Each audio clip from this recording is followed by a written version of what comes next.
This is Beyond a Reasonable Doubt with your hosts, Mark Garrigus and Gary Smith. Awesome Dawson with the intro. Love it. Gary, breaking news. Mark, how are you? Yes, breaking news. There has been a federal arrest warrant issued for Brian Laundrie. And the thing I thought was interesting about it is it does not relate to the murder, but it is, I don't have the technical term in front of me, but basically they're charging him with using her debit card after she was deceased. Which gives them, by the way, for those wondering, why is it federal and not state? Arguably, the whatever transactions took place, whether it's the debit card or her unfortunate death, took place on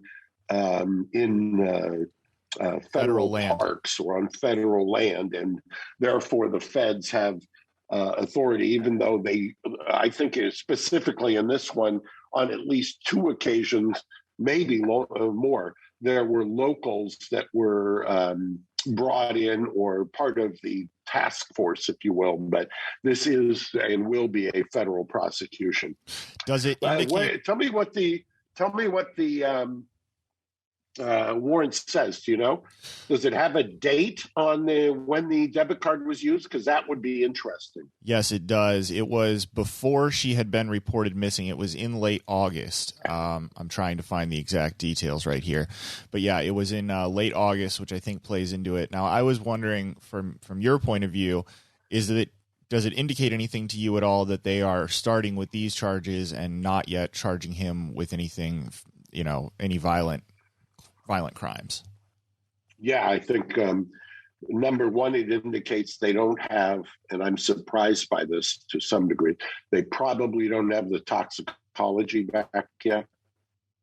Or if they do, there's mixed results, so to speak. And I think we had mentioned that on the big show, that the toxicology normally in a case that didn't have this kind of profile could take as long as 6 weeks. They can obviously expedite it.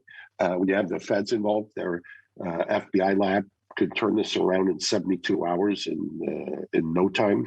But they may have a situation where there's a mix of drugs. It's been reported that they were either on or off, the two people involved, their prescribed medications. So they may be looking to understand exactly what the medications were that they were on, and if it shows up in the blood, how that interaction can or cannot affect a death. I think it's extremely interesting to me that this is the first charge and it's using the debit card, because that would presumably mean that she did not give authority, and so there would be a belief on their side that she was either dead at the time that the debit card was used, or that when the debit card was used, he was impersonating her with the text messages to the parents. I mean, that's also a possibility. Yeah, the single count indictment from the U.S. District Court of Wyoming alleges that from August 30th to September 1st, Laundrie, quote, knowingly and with intent to defraud, used one or more unauthorized access devices, namely a Capital One bank debit card and personal identification number for Capital One bank accounts. Through the illegal contact, the indictment alleges Laundrie obtained things of value aggregating to $1,000 or more. Yeah, so that time frame in terms of the use of the card makes sense, because I think her mother has said that she stopped getting texts at a certain point of time, and that the last text she received, she did not think came from her daughter.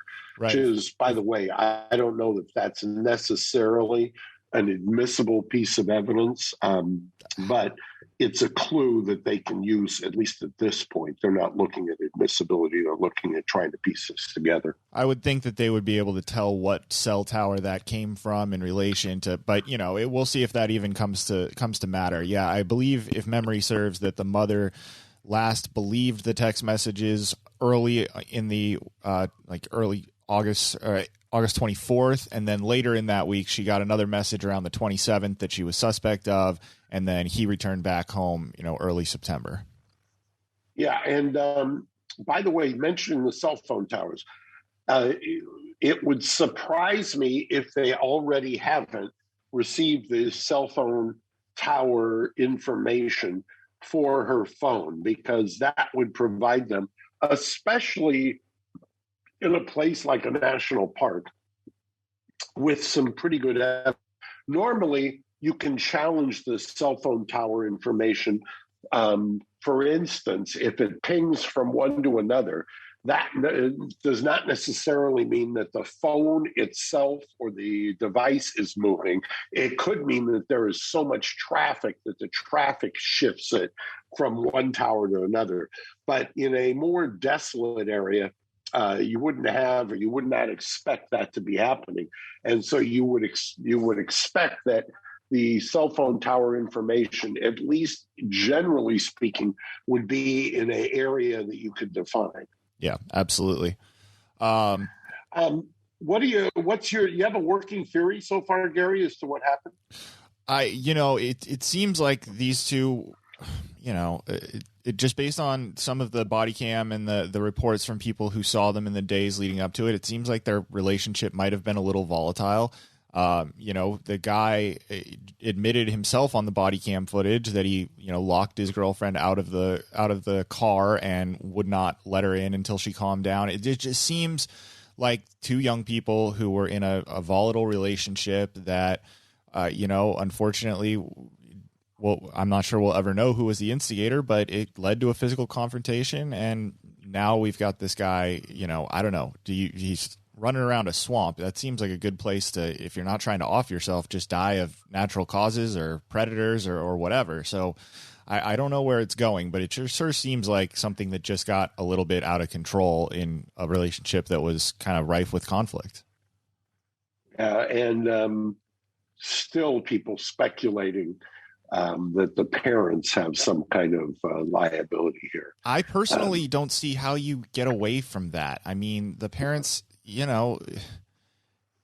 if I went on a cross-country trip with my wife and came home without her, my parents would have questions pretty quickly, and I don't think they'd be helping me do my laundry or buy a new camper shell or whatever bullshit has been happening down there. I don't understand how the parents allowed the days, from September 1st to September 15th to occur, and it's even more confounding to me how the authorities didn't have two black and whites on that house the second that, he was back and this was news. It's surprising to me the number of criminal defense lawyers that I know that have said, why didn't the authorities have them under surveillance? And why aren't the parents being charged? Because they feel like that is somehow that there's some liability on their part. And I keep coming back to, so far, I haven't seen anything other than the parents were listening to legal advice. So I don't know. I'm not sure that they've done anything illegal. That's not what I'm suggesting, but they certainly don't seem clean to me. And, I am very confused how there weren't authorities keeping a fairly close eye on this family as this unfolded.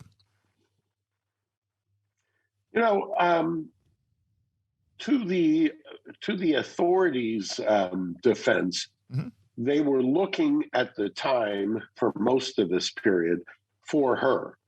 And so dividing up resources, keeping an eye on him while they were looking at her, seems to me to, I can see why they would say, no, we weren't going to divide up a limited amount of resources. But given the fact... Sorry, I was just going to say you would certainly know better than I would, but I'm easy to Monday morning quarterback anything.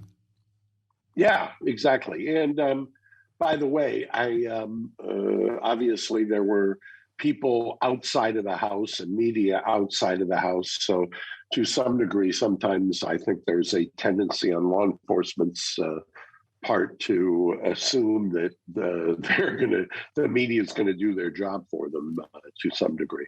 But like I say, I still don't coming back to my first question, I still don't see, and I would love somebody to tell me what is the theory upon which to hang some kind of obstruction or other criminal liability on the parents. Yeah, I wonder if that's just not people frustrated that we can't find him and looking for someone to put something on, just out of sheer frustration.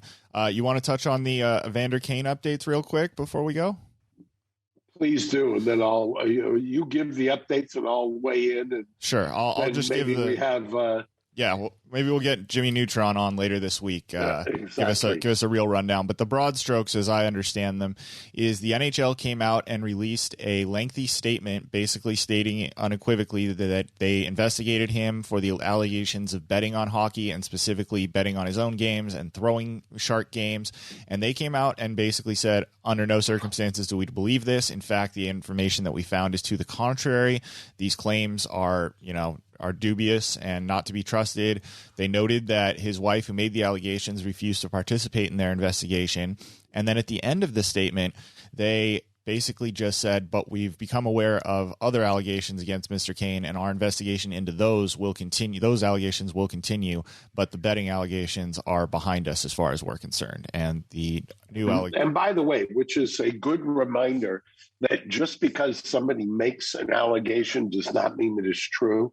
And you should always, as we repeatedly say, we always caution a little bit of source criticism, where you're getting this from, what's the motivation, if you will, for the allegations that are being made.